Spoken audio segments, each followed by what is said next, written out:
Breaking in coverage, breaking in! That's awesome.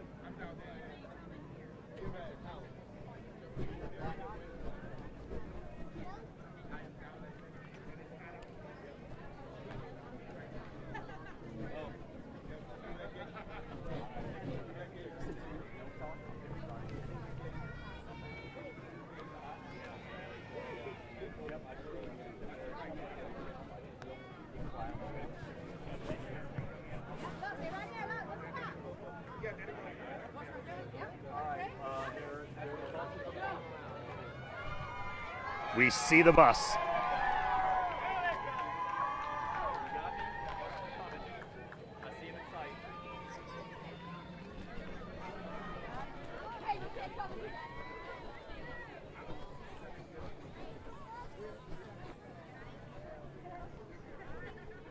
The bus is less than a minute away.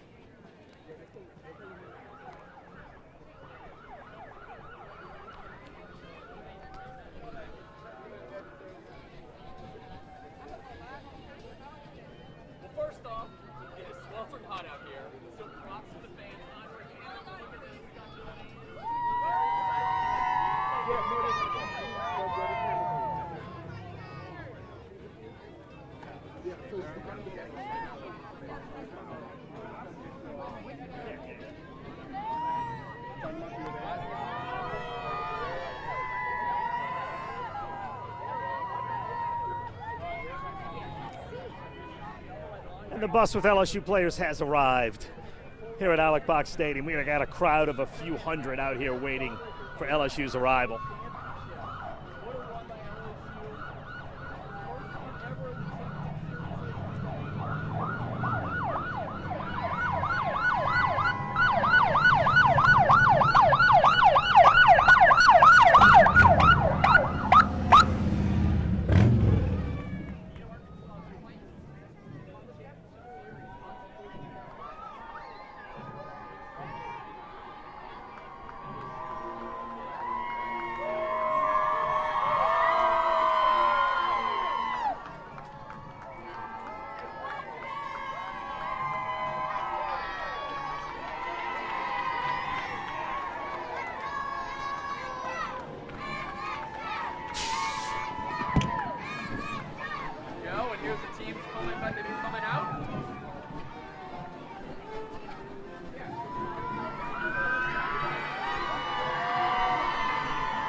Jake, can we grab you for a second here? Sure, let's do it. Let's do it. How has today been from walking around the national, from Charles Schwab to here to the hotel to flying back? Yeah, pretty awesome. You know, everything you dream about. Just because we did it 2 years ago, certainly don't take it for granted. And just so proud of this team. You know, I felt like we deserved to be in Omaha, and the longer the tournament went on, it was clear this is the best college baseball team in America this year, and they deserve to be champions. What time did you go to sleep last night at? Not bad, actually. It was about 1 o'clock.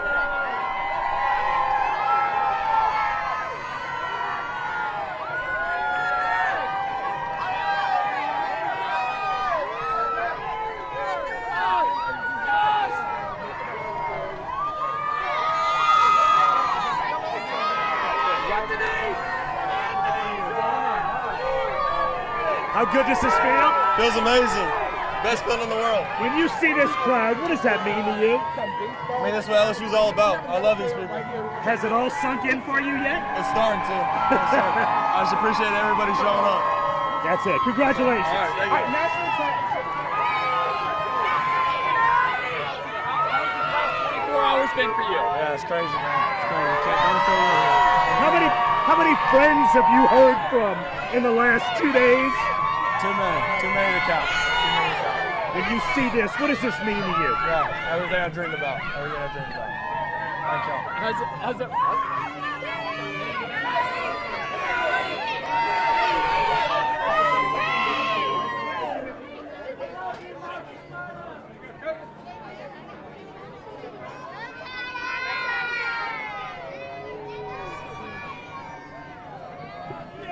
right, we talked to Kate Anderson and Coach Johnson so far. A lot of players already getting in there. Look at this crowd out here. Players still coming out here with you.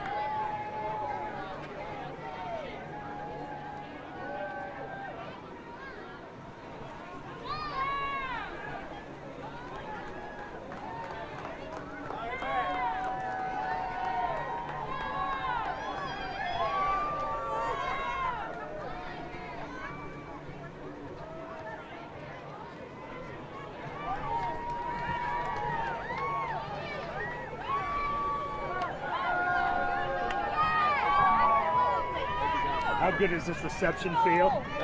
No one else in the country has this. You love being part of something that's bigger than yourself. This is special, and I'm just really pleased to see everybody out here and celebrate this with our program. And in recruiting, this matters, doesn't it? When you talk to Matters. players, they all care about this, don't they? If you don't come to LSU, you're crazy. Thank you. Appreciate it.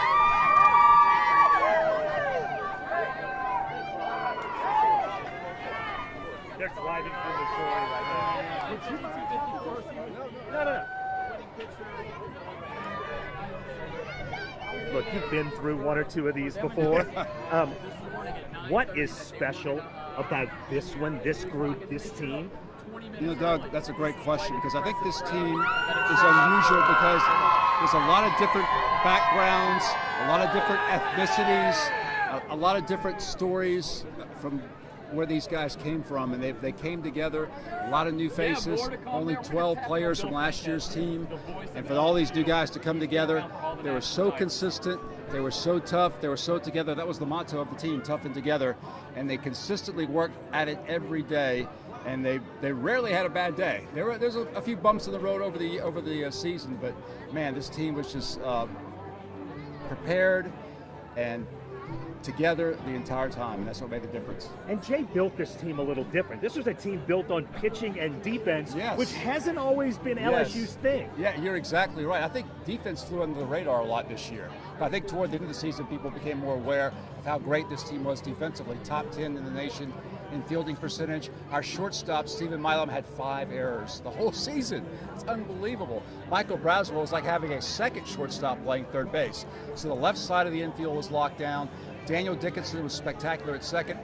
And the big man, Jared Jones, he really developed into an outstanding defensive first baseman. So, man, yeah, and you can't underestimate what Luis Hernandez meant behind the plate to our pitching staff. You talk about how great our pitchers were.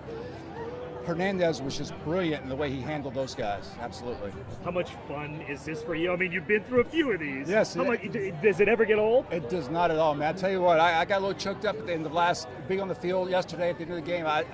It hit me, especially when Coach Bertman came out on the field and Coach congratulated all the players and hugged Jay, and they have such a great relationship. And Jay really has embraced the legacy here and carries on what Skip created, and it's stronger than it ever has been. Bill, thank you. All You're right, awesome. thanks, Doug. Appreciate it. Yes, You've been thank here you. for the skip days, the pulmonary days.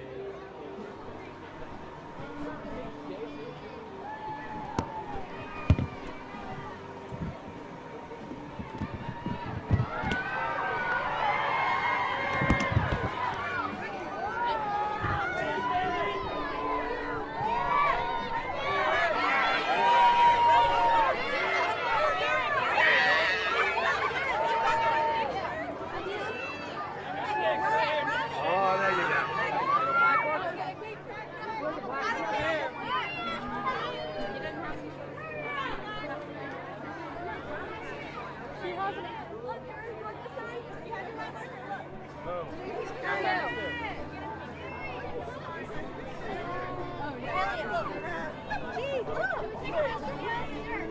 Hey, Derek, did you figure out the light bulb?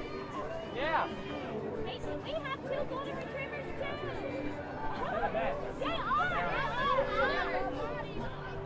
Derek, how special is this with these people out here? Amazing.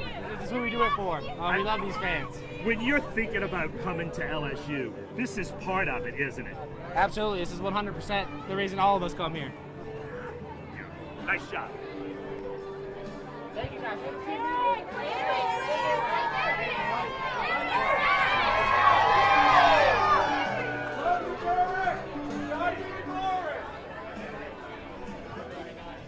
Go Tigers! Tigers.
Woo! Yeah, it is a warm afternoon here in Baton Rouge. I'm Doug Mouton. The LSU buses have just left. The Tigers weren't supposed to be here until 3 o'clock. They got here about 20 minutes early. I noticed kind of no traffic in Baton Rouge, which is an extremely unusual thing. The team got here, the team got off the buses. Jay Johnson got off first.